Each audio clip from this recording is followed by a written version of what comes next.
Hi guys, I'm Robert McDonald. Hi, my name is Smith Patel. Wesley Aldridge. I'm Sriram, and we are Team Create! Today, we're going to talk about making solar energy,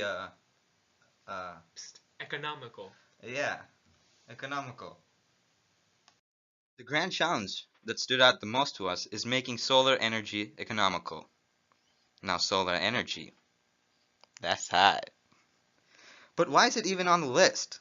Solar energy should be available to everyone, everywhere. But it's not.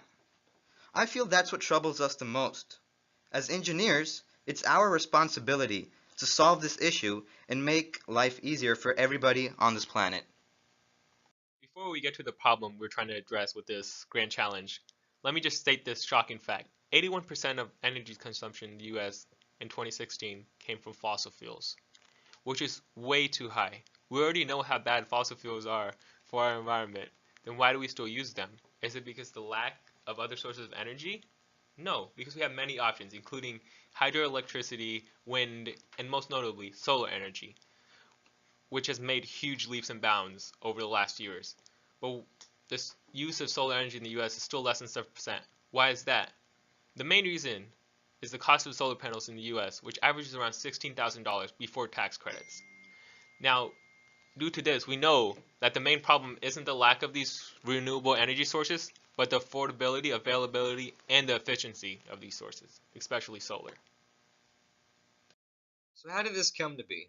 With high consumption of non-renewable resources to produce electricity, we are affecting the place where we live. The constant emissions of greenhouse gases has affected our Earth's atmosphere, creating a barrier that traps sunlight, known as the greenhouse effect, which in turn rises the global temperature. The Intergovernmental Panel on Climate Change has predicted the global temperature will rise another 2.5 degrees to 10 degrees in the next century. Due to the greenhouse effect, for every degree the global temperature rises, climate patterns change even more. Sea levels rise another foot, droughts become even more stronger, there is more precipitation or even acidic rain, and stronger storms become even stronger. Given these challenges, scientists and engineers are trying to find ways to reduce greenhouse gas emissions by consuming less non-renewable sources. Now let's talk about some potential engineering solutions. In order to reduce the cost of producing solar panels, we would obviously need to make the solar cells more efficient and make solar panels out of cheaper materials.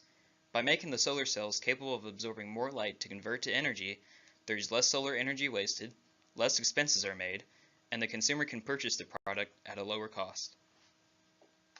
By making the solar panels out of cheaper materials, the overall production of the panels will therefore be cheaper.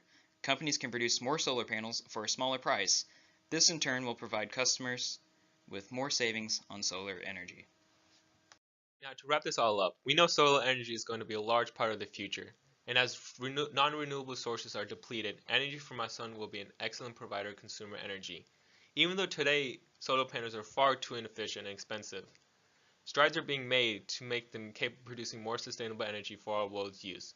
And by making our solar energy more economical, we can start a brighter future.